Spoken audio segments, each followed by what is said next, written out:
In this guide, I'm going to show you how you can download YouTube on your Nintendo Switch 2.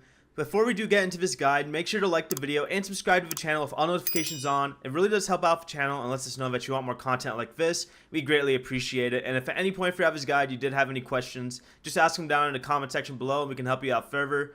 I'm going to be doing my best to reply to every single comment down there. Now what you're going to want to do first is go to the Nintendo eShop on your Switch home screen like so. It's a little shopping bag icon. Just go ahead and click it and select the profile that you want to use. And then wait for the eShop to load. And once you're inside, go over to search. In the search bar, start typing in YouTube since it's a popular app. It should show up right away in the results. Just select it when you see it. Open the YouTube app page and you'll be able to preview screenshots and details about the app from here. Just select download. It is completely free and wait for it to install like any other game or application. As you can see, I already have it installed. But after it finishes downloading, you'll see YouTube on your home screen and you can open it whenever you want to start watching. But that is it. YouTube will now be downloaded and ready to use on your Nintendo Switch 2. If you guys did have any questions, just ask them down in the comment section below and we can help you out further. I'm going to be doing my best to reply to every single comment down there. Before you leave this guide, make sure to like the video and subscribe to the channel with all notifications on. It really does help out the channel and lets us know that you want more content like this.